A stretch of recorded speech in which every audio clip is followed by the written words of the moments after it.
Assalamualaikum warahmatullahi wabarakatuh.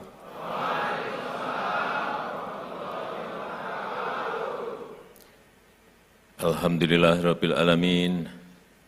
Asyhadu an la ilaha illallah wahdahu la syarikalah wa asyhadu anna Muhammadan abduhu wa rasuluh allati la nabiyya ba'dah, amma ba'du.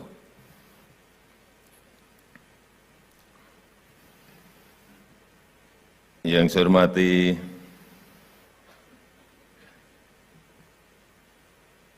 para pimpinan dan ketua lembaga negara yang hadir, yang saya hormati para menteri Kabinet Indonesia Maju hadir bersama saya, Pak Menko PMK, Pak Menhan, Bapak Menteri Perdagangan, Panglima TNI, Kapolri,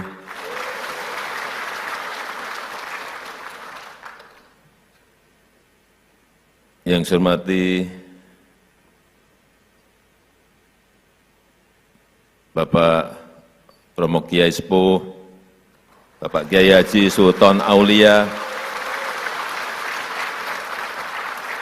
beserta Ketua Dewan Penasihat DPP RI, Bapak Kiai Haji Edi Suparto Saifuddin, yang saya hormati Ketua Umum DPP LDI, Bapak Kriswanto Santoso, para pimpinan Pondok Pesantren EDI, beserta seluruh pengurus harian DPW, DPD, EDI se-Indonesia, Bapak Ibu hadirin dan tamu undangan yang berbahagia.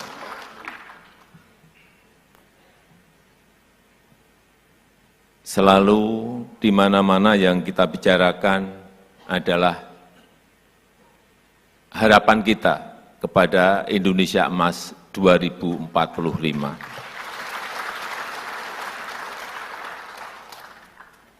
Termasuk tadi yang disampaikan oleh Bapak Ketua Umum EDI,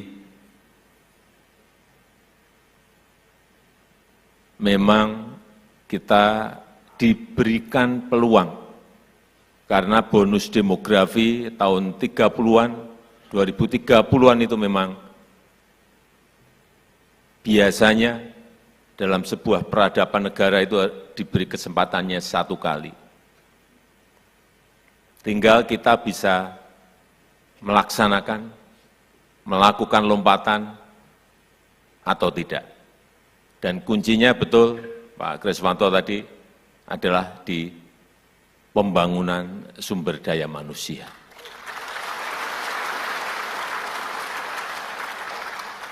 Jadi LDI sudah betul. Tadi yang disampaikan oleh Pak Kris tadi betul. Kebangsaan, keagamaan, pendidikan, kesehatan, sehingga terbentuk sebuah karakter manusia yang betul-betul Indonesia.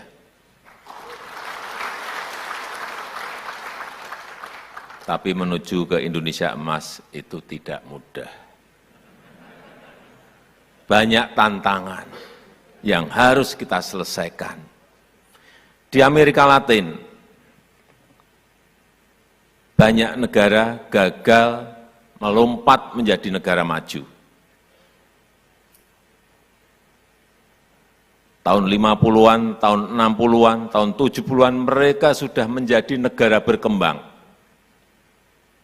Tetapi sampai sekarang mereka juga tetap hanya menjadi negara berkembang. Malah ada yang jatuh menjadi negara miskin. Problemnya adalah diberi kesempatan dan tidak menggunakan. Ini yang kita tidak mau itu terjadi di negara kita Indonesia. Insya Allah kita bisa Asal semangatnya seperti di Rakernas LDI pada pagi hari ini.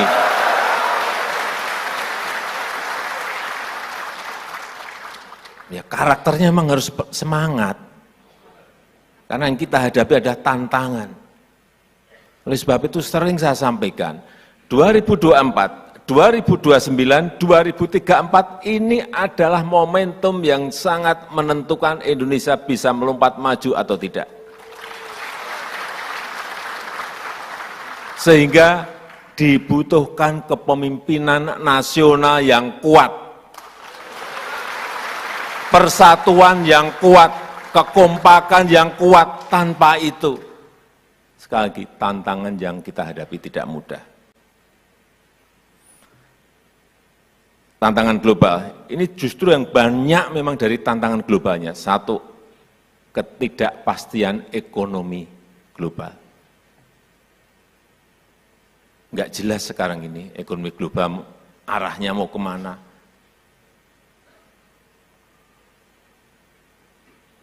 Baru bisa menyelesaikan satu saja muncul persoalan ekonomi yang lainnya.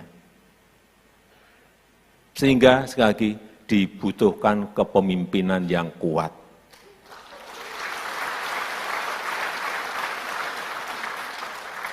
Jadi yang ditampilkan tadi pencak silat tadi benar.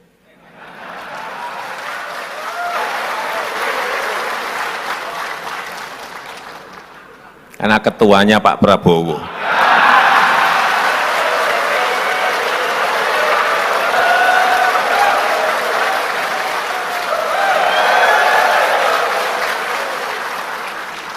Sekjennya Pak Teddy.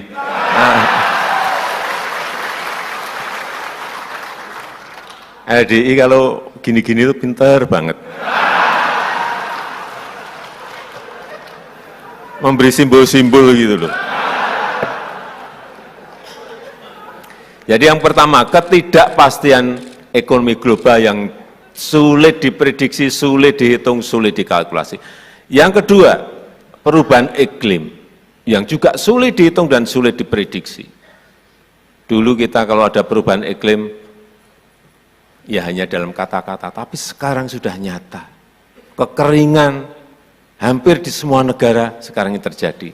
Panas bumi yang naik, gelombang panas, kita ada 7 provinsi kemarin kekeringan sehingga produksi beras kita menurun.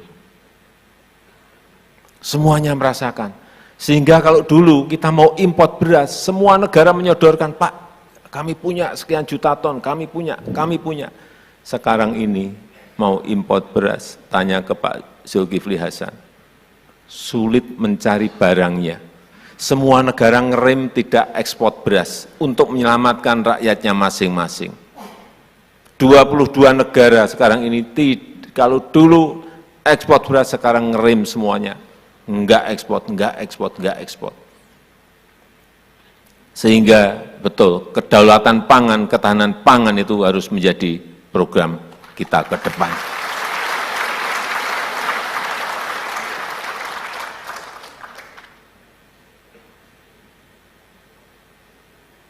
Ketidakpastian ekonomi global satu. Yang kedua, perubahan iklim. Yang ketiga, perang.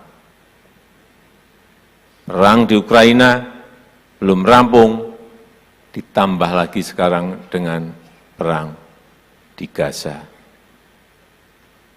Kelihatannya dulu saya berpikir, kita semua mungkin berpikir sama, Ukraina jauh sekali dari Indonesia. Apa dampaknya?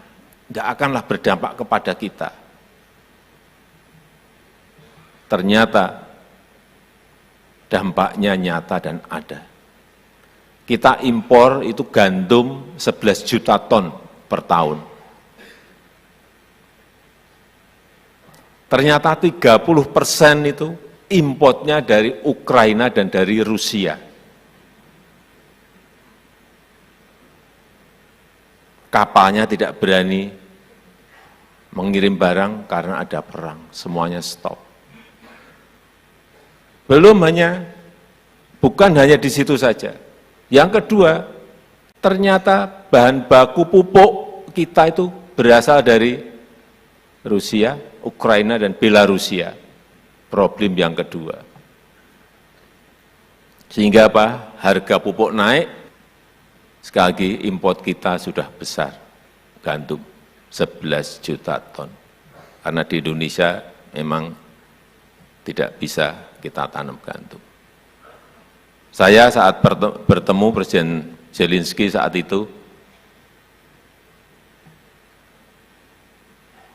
dia menyampaikan, Presiden Jokowi, di Ukraina sekarang ini ada 77 juta ton gandum yang berhenti tidak bisa kita ekspor. Saya pindah ke Rusia, mau ngomong sama Presiden Putin 3 jam, cerita hal yang sama. Di Rusia ada 130 juta ton gandum berhenti. Artinya 207 juta ton gandum berhenti di Ukraina dan di Rusia. Artinya apa?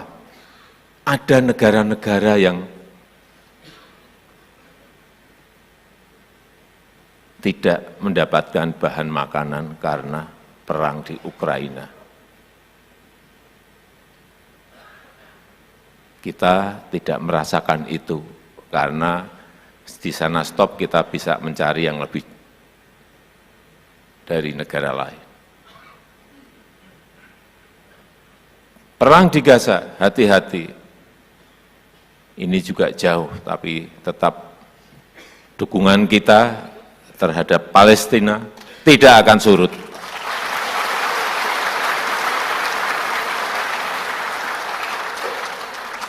Coba Bapak Ibu lihat, Menteri Luar Negeri Bu Retno Marsudi waktu di Dewan Keamanan PBB, paling lantang, paling keras, dan paling menentang.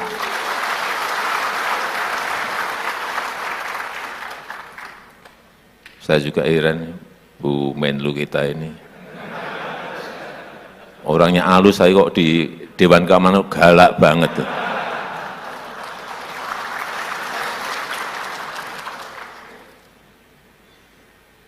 Kembali, jadi artinya apa? Peluangnya ada, tetapi tantangannya juga sangat besar. Inilah kenapa ke depan sekali lagi dibutuhkan kepemimpinan nasional yang kuat. Kepemimpinan nasional yang mempersatukan. Kepemimpinan nasional yang mau merangkul semuanya untuk kekompakan, kesolidan, untuk persatuan negara ini dalam mencapai sebuah cita-cita besar Indonesia Emas 2045.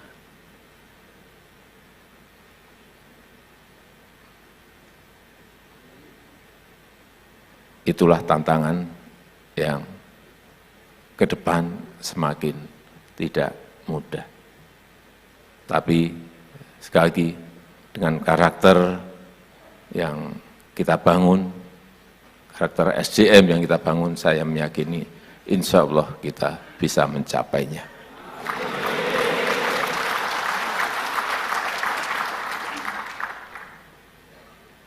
Terakhir, ini pertanyaan mudah.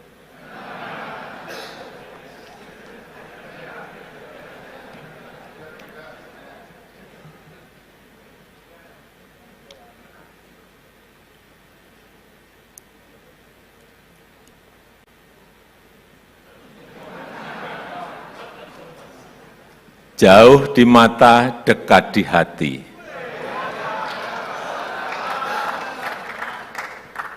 Yang bisa jawab silahkan tunjuk jari.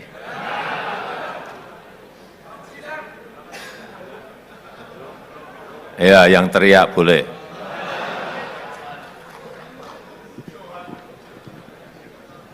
Dari Mojokerto, Pak Presiden. Dari Mojokerto, jauh di mata, dekat di hati. Itu mudah, empedu.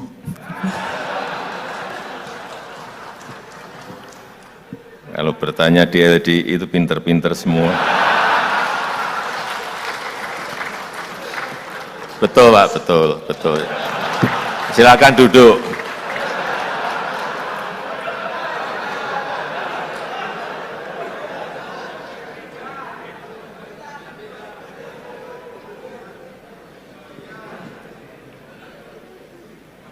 Untuk ibu-ibu, Ibu Kota Negara Baru Indonesia. Ibu, silakan.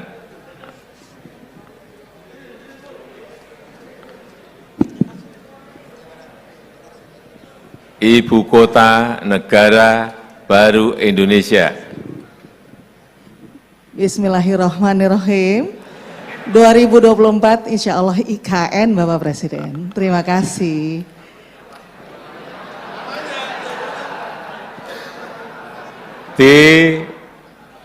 Lebih dijelaskan Bu, IKN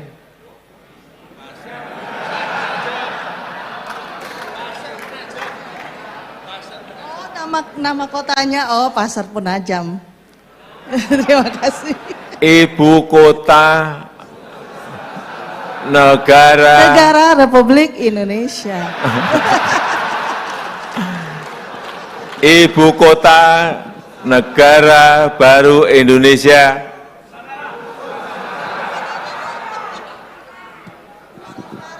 Nusantara. Ya, IKN Nusantara. Saya rasa itu yang bisa saya sampaikan dalam kesempatan yang baik ini. Dan dengan mengucap Bismillahirrahmanirrahim, pada pagi hari ini secara resmi saya buka Rapat Kerja Nasional Lembaga Dakwah Islam Indonesia tahun 2023, dan saya resmikan Gedung Serbaguna Minhajul Rosyidin di Kecamatan Cipayung, Kota Jakarta Timur, Provinsi DKI Jakarta. Terima kasih. Wassalamualaikum warahmatullahi wabarakatuh.